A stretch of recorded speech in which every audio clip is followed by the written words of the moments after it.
As máquinas da Segunda Guerra Mundial. Os nazistas. Episódio 5. O desafio. Primeiro ato. O Plano Z.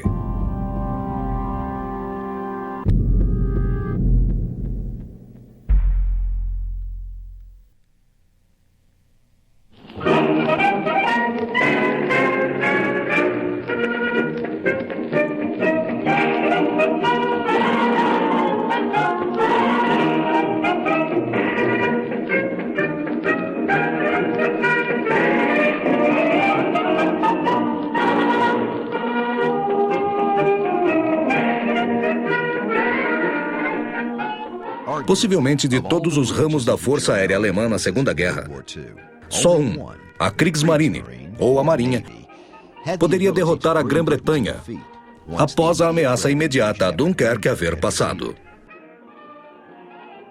Fossem os U-Boats no Atlântico, ou os grandes navios como o Bismarck ou o Tirpitz no Atlântico Norte, a Kriegsmarine conseguia, durante os ataques ao sistema de comboio, de subjugar a Inglaterra. Mas, de todas as forças do período, a Kriegsmarine era talvez a menos conhecida. Sob os termos do Tratado de Versalhes, a Alemanha só poderia ter 15 mil homens, 6 couraçados e não mais de 10 mil toneladas, 6 cruzadores, 12 destroyers, 12 torpedeiros e nenhum submarino. Porém, mesmo antes da dominação nazista, o rearmamento alemão havia começado, com o lançamento do couraçado de batalha Deutschland em 1931. Quando os nazistas chegaram ao poder em 1933, Hitler começou a ignorar as restrições do tratado e a acelerar o rearmamento alemão. O Tratado Marítimo Anglo-Alemão de 18 de junho de 1935 permitiu que a Alemanha construísse um equivalente a 35% da Marinha Britânica de superfície e 45% da frota de submarinos. Qualquer couraçado não podia ultrapassar 35 mil toneladas. Nesse mesmo ano, a Marinha do Reich foi rebatizada de Kriegsmarine. O primeiro ato militar da Kriegsmarine foi durante a Guerra Civil Espanhola, quando os navios alemães, junto às forças britânicas, francesas e italianas, patrulharam a costa da Espanha para reforçar o embargo internacional. Os navios alemães patrulharam um trecho da costa mediterrânea entre Almeria e Valência. Mas, na verdade, a presença alemã foi usada para apoiar o governo de Franco. Em resposta, o couraçado Deutschland foi bombardeado em 29 de maio de 1937 por forças espanholas republicanas. A Alemanha retaliou e atacou posições republicanas na costa. Mais tarde, após a crise de 1938, das exigências alemãs na Tchecoslováquia, a Alemanha deixou de aparentemente obedecer às restrições à sua marinha. Em meados dos anos 30, começou na Alemanha uma grande discussão sobre uma nova frota. Havia duas correntes sobre qual tipo de programa deveria ser escolhido. Uma focava numa grande frota de submarinos e uma frota de superfície menor para proteção da costa. Este plano foi apoiado pela facção U-Boat do comando da Kriegsmarine. A alternativa era uma frota mista com várias embarcações de superfície e uma frota menor de U-Boats. Era similar à Marinha Imperial Alemã na Primeira Guerra Mundial, ou à Marinha Real Britânica. No fim, este plano foi escolhido como Programa da Frota. Após modificações, foi chamado de Plano Z. Segundo este plano, a Kriegsmarine cresceria para 800 unidades.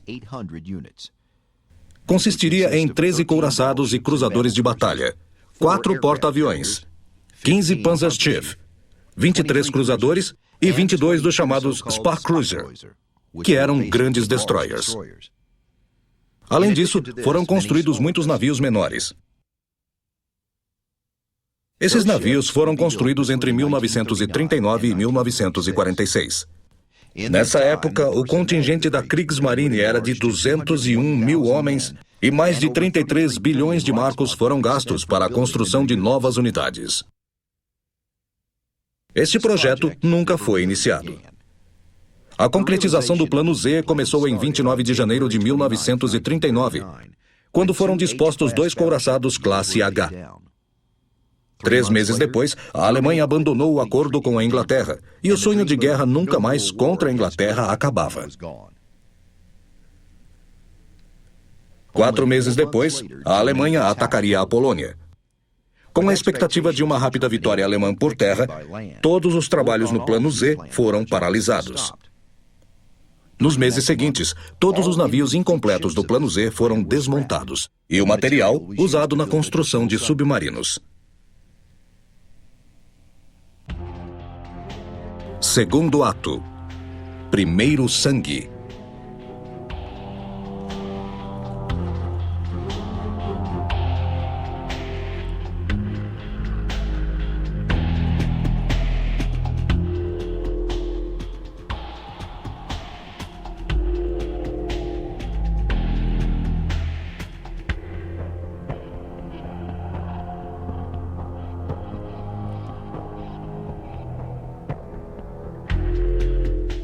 Em maio de 1940, sem relações com seus antigos aliados do continente, a Grã-Bretanha dependia cada vez mais do controle de seu império e cada vez mais dos Estados Unidos.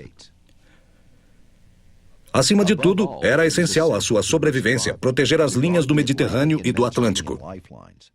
Se uma delas fosse cortada, as consequências poderiam ser fatais. Batizo este navio, Rei George V. E que Deus o abençoe e a todos que nele servirem.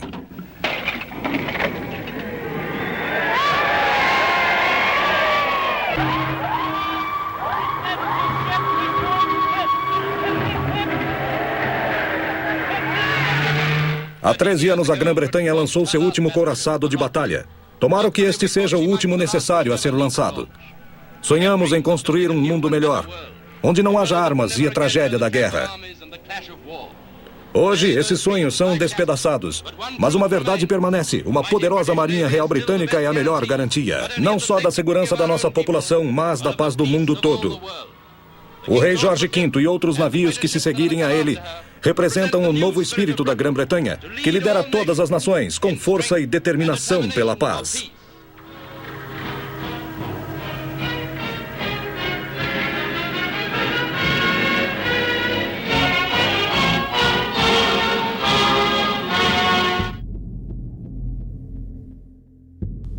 No começo, a Marinha Britânica e a francesa juntas tinham superioridade inabalável diante dos alemães. Se o almirante Eric Raeder tivesse tempo e liberdade para fazer o que queria no Plano Z, a Kriegsmarine representaria uma ameaça à Marinha Real desde o primeiro dia da guerra. No entanto, a guerra veio cedo demais para Raeder, cujas forças estavam despreparadas para tal missão. Antes da guerra, o comandante dos U-Boats alemães, Karl Dönitz, calculou que precisaria de 300 dos últimos U-Boats, operando num sistema conhecido como Alcateias. Neste sistema, os U-Boats atacariam um comboio simultaneamente e surpreenderiam os navios de defesa. Isso criaria pânico entre os navios mercantes. A estratégia, com o tempo, tiraria da guerra a nação da ilha. A realidade é que, em 1º de setembro de 1939, a frota de U-Boats consistia de 57 submarinos prontos para a ação. Seriam os U-Boats tipo 2, pequenos e de curto alcance, que foram usados para a colocação de minas e operações em águas britânicas. A frota alemã de superfície não estava muito melhor. A Marinha Real Britânica era 10 vezes superior à dos alemães. Em 1939, a Kriegsmarine não tinha força para enfrentar os aliados numa batalha de frotas pelo domínio do mar. A estratégia alemã era baseada na frota comercial, usando couraçados, cruzadores mercantes, submarinos e aeronaves.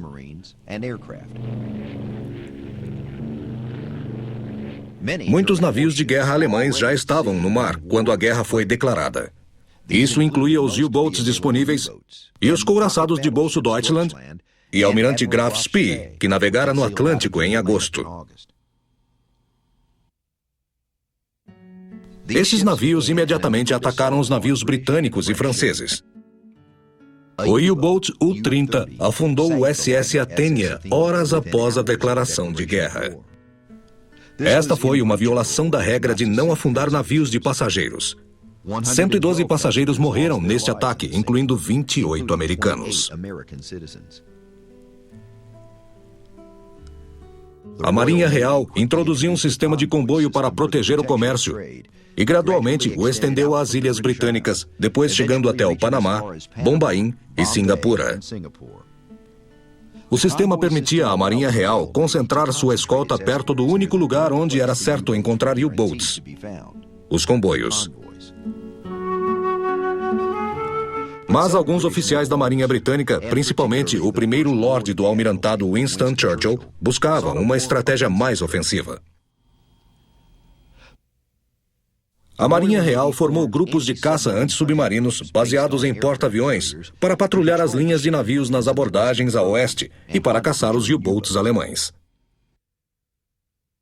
Mas essa estratégia tinha erros profundos, pois o U-Boat, com sua silhueta minúscula, conseguia localizar os navios de guerra e submergir muito antes de ser alcançado por eles. Os porta-aviões não ajudavam muito. Apesar de conseguirem localizar submarinos na superfície, nessa época, não tinham armas adequadas para o ataque. Qualquer submarino encontrado por uma aeronave já estava longe quando as unidades de superfície chegavam. A estratégia de grupos de caça se revelou desastrosa em poucos dias.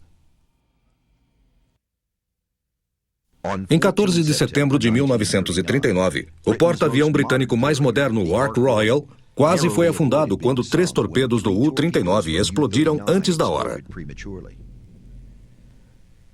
O U-39 foi afundado pelos destroyers da escolta, tornando-se a primeira perda de U-Boat na guerra. Sem aprender a lição, outro porta-avião, o Courageous, foi afundado 3 dias depois pelo U-29. Destroyers de escolta, que caçavam U-Boats, continuaram a fazer parte da equivocada estratégia anti-submarinos no primeiro ano da guerra. Os U-Boats eram ardilosos e os comboios sem proteção corriam risco ainda maior. O sucesso dos alemães ao afundar o Courageous foi superado quando um comandante do U-Boat Gunther Prien, no U-47, penetrou o ancoradouro naval britânico em Scapa Flow e afundou o HMS Royal Oak. Prien de imediato tornou-se um herói na Alemanha. No Atlântico Sul, forças britânicas eram castigadas pelo cruzador almirante Graf Spee, que afundara 9 navios mercantes de 5.000 toneladas no Atlântico Sul e no Oceano Índico durante os primeiros 3 meses de guerra. Os britânicos e os franceses formaram uma série de grupos de caça, incluindo 3 cruzadores de batalha, 3 porta-aviões e 15 cruzadores para irem atrás de Raider e Deutschland. Esses grupos varreram o oceano durante meses, sem sucesso, até que um almirante britânico teve um palpite.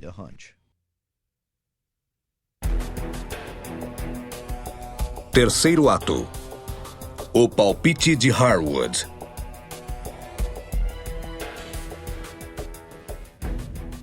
No dia anterior à declaração da guerra, o primeiro-ministro Neville Chamberlain indicou Winston Churchill como primeiro Lorde do Almirantado. 25 anos antes, Churchill tivera o mesmo trabalho e tinha preparado a Marinha Britânica para lutar na Primeira Guerra Mundial.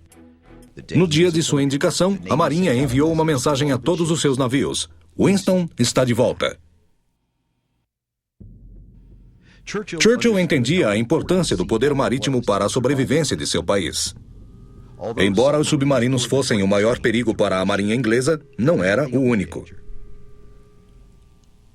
A Alemanha tinha muitos cruzadores prontos para o combate, além de 3 couraçados de bolsos e 2 cruzadores pesados. Todos eram mais novos, rápidos e mais poderosos que qualquer cruzador pesado britânico. Quando ficou evidente que a guerra era iminente, Raider enviou seus submarinos para esperarem nos mares do norte. Também ordenou que os couraçados Graf Spee e Deutschland cruzassem o Atlântico Sul. Ficariam distantes das águas marítimas normais e podiam enviar secretamente navios-tanques e navios extras. Tecnologicamente, o almirante Graf Spee estava à frente de seu tempo, em especial em termos de velocidade. Alguns disseram na época que 2 navios iguais devem ter existido, o que explicaria o número de vezes em que foi avistado em locais distantes. Depois de ser encomendado em 1936, o almirante Graf Spee serviu como nau-capitânia até 1938 e fez missões militares internacionais de controle na costa da Espanha durante a Guerra Civil. Em setembro de 1939, o capitão Hans Langsdorff recebeu ordens de entrar na principal rota marítima entre Pernambuco, no Brasil, e a cidade do Cabo, na África do Sul. De setembro a dezembro de 1939, o almirante Graf Spee afundou 9 navios mercantes no Atlântico Sul e no Oceano Índico. A primeira vítima foi horas depois de receber as ordens. Langsdorff seguia as regras de combate de guerra na época e disse sobre os tripulantes desses navios: "Nenhuma sua vida foi perdida nos afundamentos." O cruzeiro capturado foi transferido para o navio-tanque Altmark. Mais tarde, esses 303 tripulantes foram libertados à força da Noruega pelo destroyer britânico HMS Cossack.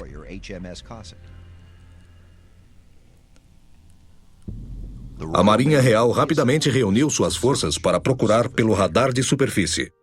A Força G, a esquadra de cruzadores sul-americana, continha o cruzador pesado HMS Exeter e 2 cruzadores leves, os cruzadores HMS Ajax e HMS Achilles. A força era comandada pelo comodoro Henry Harwood. Harwood estudava suas cartas e marcava todas as vítimas do Graf Spee e percebeu um padrão. Ele suspeitava que o Raider tentaria atacar na passagem de navios pelo estuário do Rio da Prata entre o Uruguai e a Argentina. Os 3 couraçados estacionaram no estuário em 12 de dezembro e esperaram. Na madrugada de 13 de dezembro, observadores britânicos avistaram fumaça a nordeste. Era o couraçado de batalha de bolso alemão a menos de 32 quilômetros de distância. Harwood provou que seu palpite estava certo. Langsdorff viu os navios britânicos quase ao mesmo tempo em que ele foi visto e partiu em direção a eles imediatamente. Apesar de ter identificado o Exeter corretamente, Langsdorff suspeitou que os 2 cruzadores eram pequenos destroyers. Ele achou que os navios protegiam um comboio mercante, cuja destruição seria um prêmio. A mais de 25 quilômetros, o Graf Spee abriu fogo com seus 6 canhões de 280 milímetros. Os tiros caíram próximos do Exeter, na altura do meio do navio. Pedaços de bombas mataram os tripulantes do torpedo, danificaram as comunicações do navio e confundiram os dutos do navio e os faróis. 3 minutos depois, a uma distância excessiva, o Exeter começou a revidar. O Achilles disparou 1 minuto depois disso, e o Ajax 7 minutos depois que o navio britânico havia disparado. O primeiro grande episódio da Segunda Guerra Mundial havia começado.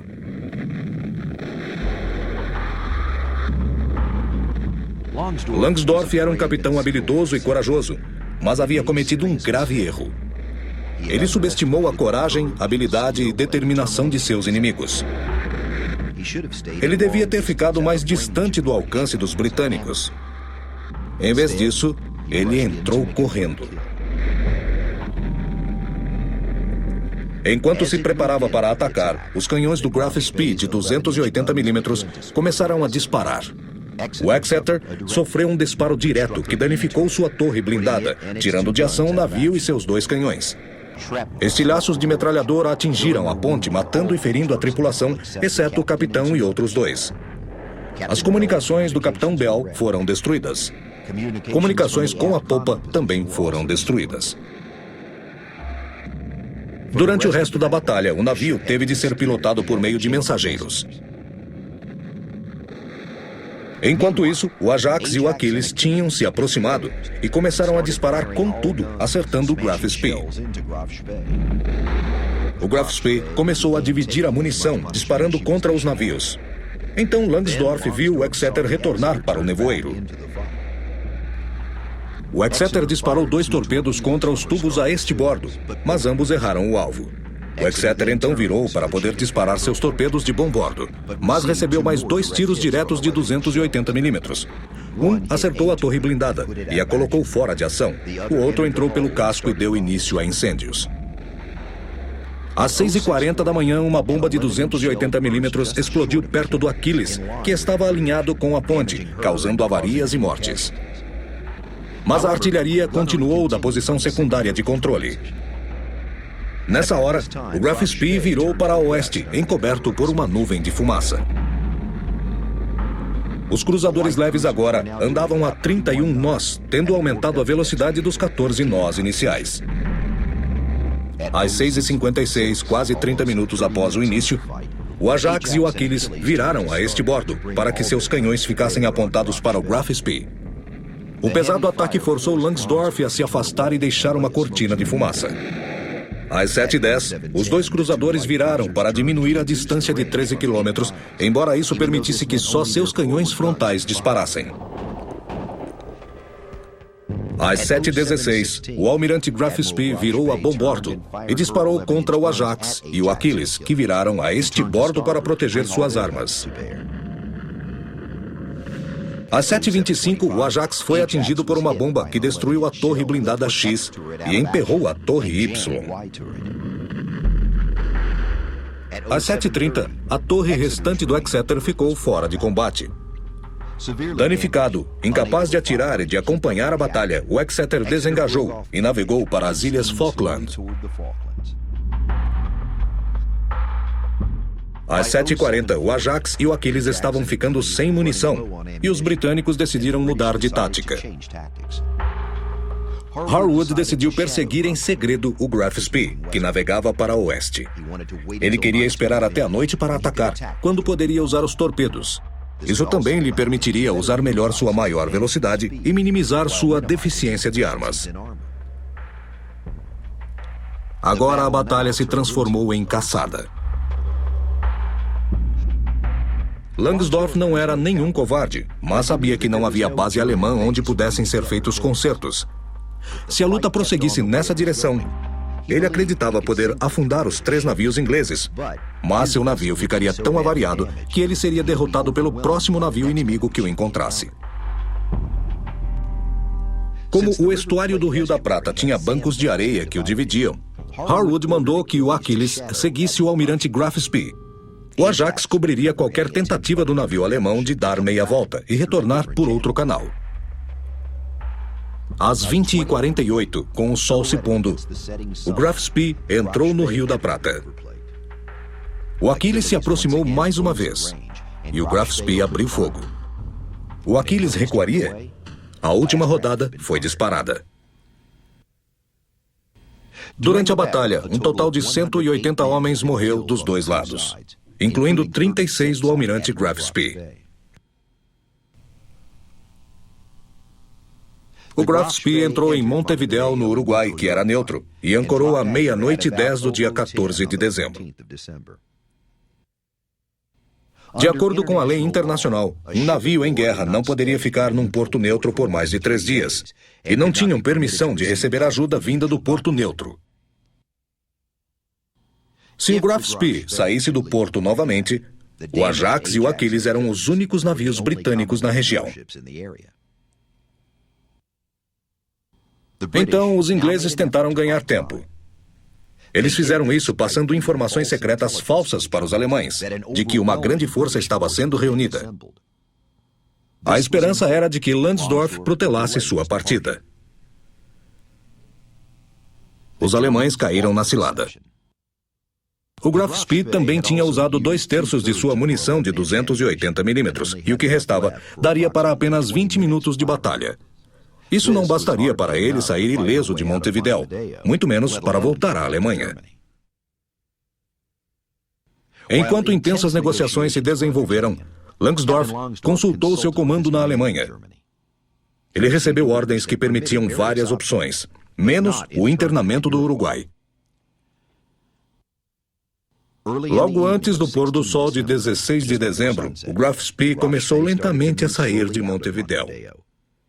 Sentinelas britânicos enviaram uma mensagem por rádio. Ele está saindo. De repente, na entrada do porto, houve uma grande explosão no Graf Spee. Langsdorff tinha explodido sua própria nave.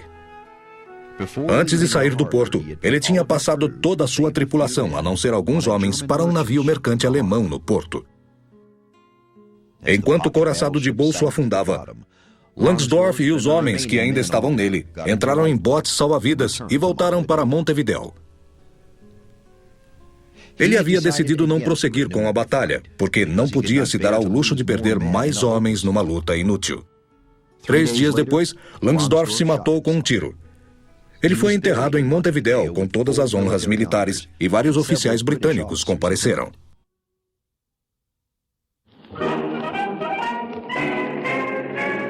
Quarto ato. Afundem o Bismarck. No primeiro semestre de 1940, não havia radares alemães de superfície no Atlântico, porque a frota alemã se concentrara para a invasão da Noruega. A invasão da Noruega começou em abril de 1940. Foi um desastre para a Kriegsmarine. Os alemães perderam o cruzador pesado Blücher em Oslo e 10 destroyers que seriam necessários para a invasão da Inglaterra. A Kriegsmarine afundou alguns navios ingleses, inclusive o HMS Glorious.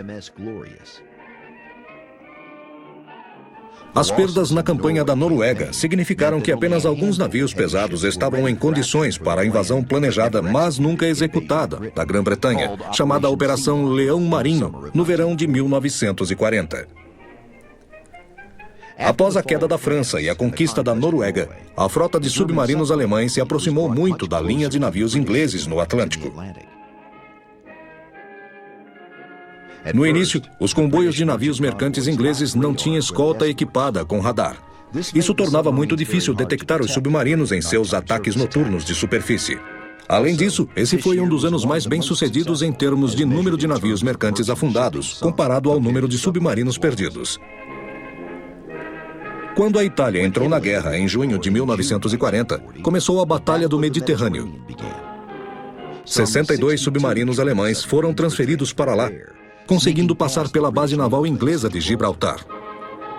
Os submarinos do Mediterrâneo afundaram 24 grandes navios aliados, incluindo 12 destroyers, 4 cruzadores, 2 porta-aviões e um couraçado. Também afundaram 94 navios mercantes, num total de 449.206 toneladas. Nenhum dos submarinos do Mediterrâneo retornou à sua base. Todos afundaram em batalha, ou foram afundados por sua tripulação no fim da guerra.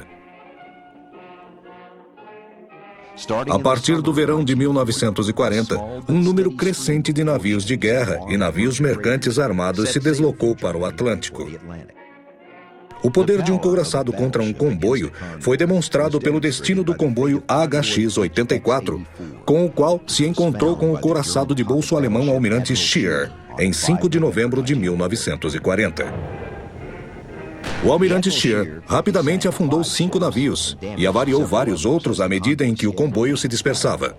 Somente o sacrifício do cruzador mercante armado HMS Jervis Bay e o anoitecer permitiram que o resto do comboio escapasse. Em janeiro de 1941, os cruzadores alemães Scharnhorst e Gneisenau, que eram mais potentes que qualquer navio aliado que pudesse alcançá-los, partiram da Alemanha para atacar navios mercantes na Operação Berlim. O cruzador Almirante Ripper localizou em 12 de fevereiro de 1941 o comboio SLS-64 sem escolta, que consistia de 19 navios, e afundou 7 deles. Com tantas embarcações alemãs de ataque no Atlântico, os ingleses tiveram que providenciar escoltas de couraçados para o maior número possível de comboios. Em maio, os alemães fizeram seu mais ambicioso ataque, a Operação Rheinbung, o Exercício do Reno. A marinha inglesa iria enfrentar seu desafio mais mortal. Hamburgo, 20 de fevereiro de 1939. O maior navio alemão construído pelo líder do Terceiro Reich foi batizado com o nome do líder do Segundo Reich.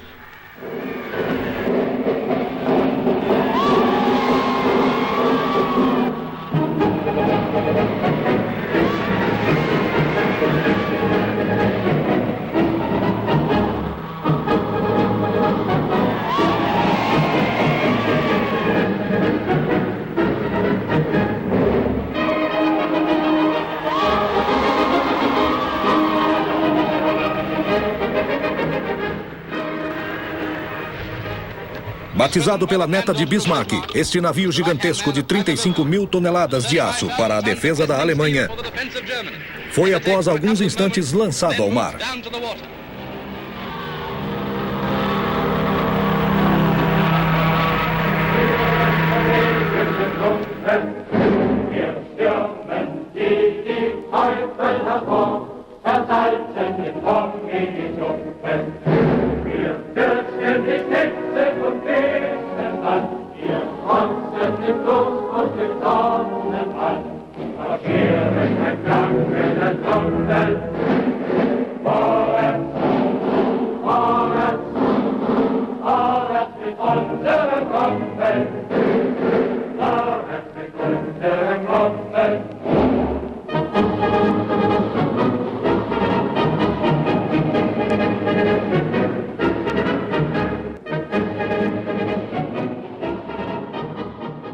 O novo couraçado Bismarck e o cruzador Príncipe Eugen foram lançados ao mar para atacar os comboios.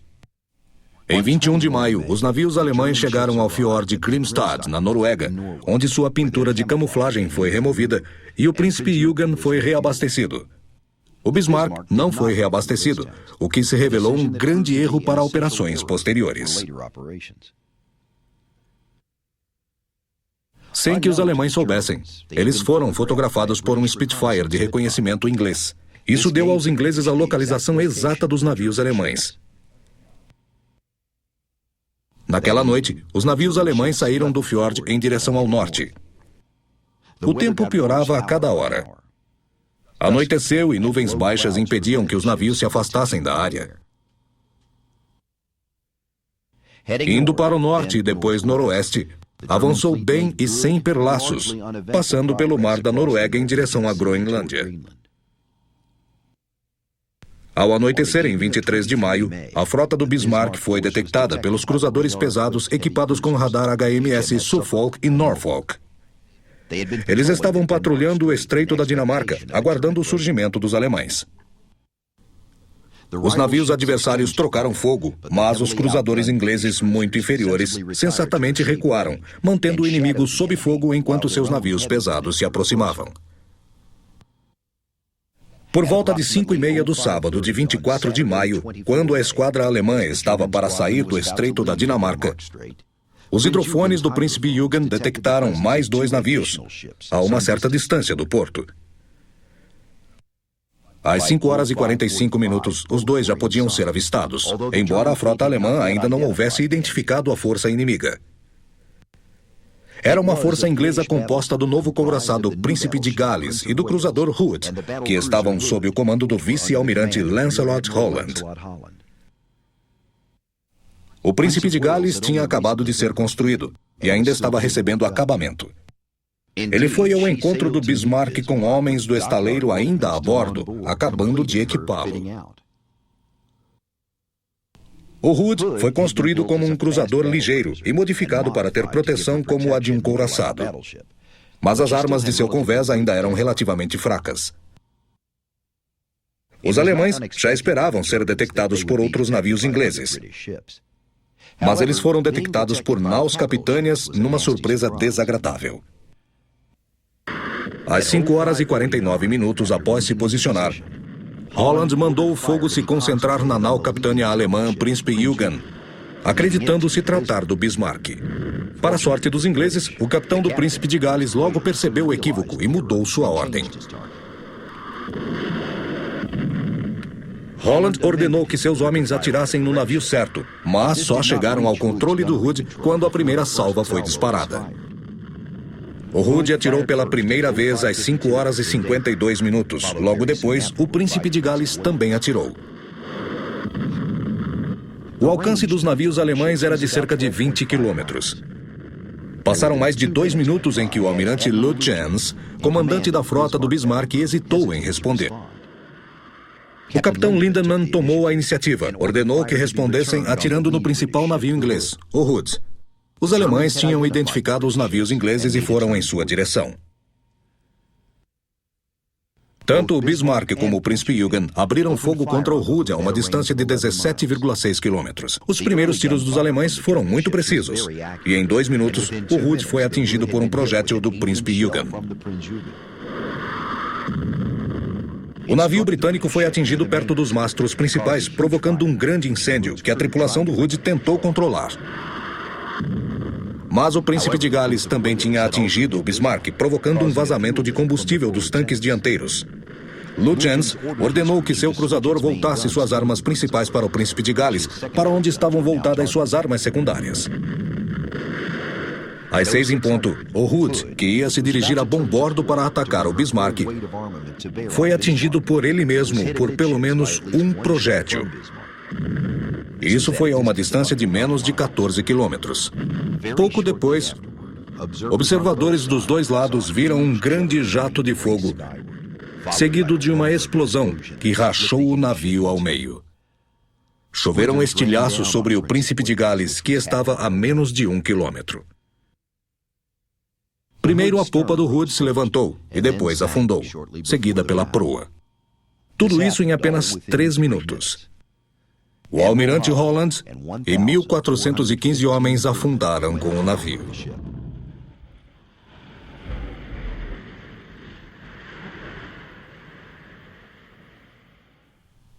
O Príncipe de Gales teve que ir em direção à frota alemã para evitar colidir com os destroços do Hood. E foi atingido com força algumas vezes, perdendo vários tripulantes na plataforma da bússola.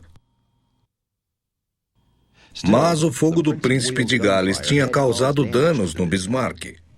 O couraçado inglês se afastou, soltando fumaça, com a torre de popa atirando brevemente sob controle local. O capitão Lindemann quis perseguir o Príncipe de Gales para afundá-lo. Mas o almirante Lütjens ignorou sua sugestão. A demora poderia fazer com que eles deparassem com mais navios de guerra, e sua tarefa principal não era destruir comboios. Por incrível que pareça, numa batalha que durou menos de 20 minutos, o Bismarck e o Príncipe Eugen, enfrentando navios muito maiores, destruíram uma nau capitânia e forçaram outra a recuar. Isso era algo quase inédito na história da Marinha Real. Apesar da comemoração a bordo do Bismarck, ele não estava a salvo. Os ingleses sabiam sua posição, seu radar de proa estava fora de ação e ele tinha sido atingido 3 vezes. Um dos projéteis fez a água entrar no depósito de combustível, o que o contaminou. Lütjens concluiu que teria de rumar para o litoral da França, e o estaleiro foi preparado para fazer os reparos. Os ingleses continuaram a alvejar o Bismarck depois que o Príncipe de Gales se reuniu ao Norfolk e ao Suffolk. Num dado momento, o Bismarck voltou a avançar, para dar ao Príncipe Eugen a chance de se afastar e escapar com a mensagem "Boa caça". Determinados a vingar o afundamento do Hood, os ingleses convocaram todos os navios para perseguirem o Bismarck. Na noite de 24 de maio, foi feito um ataque por um pequeno grupo de aviões Swordfish do esquadrão de 825 aviões do porta-aviões Victorious. Um deles atingiu o alvo, causando apenas danos superficiais ao Bismarck.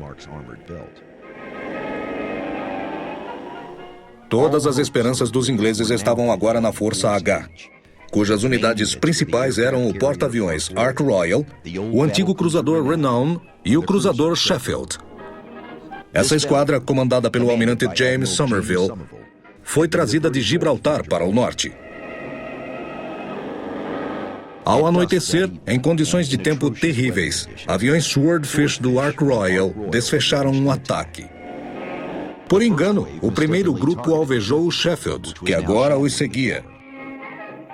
Embora se tenha perdido tempo precioso nesse incidente, ele acabou beneficiando os ingleses. Descobriu-se que os detonadores magnéticos dos torpedos usados contra o Sheffield estavam com defeito. Para o ataque seguinte contra o Bismarck, eles foram substituídos por outros projetados para explodir ao contato.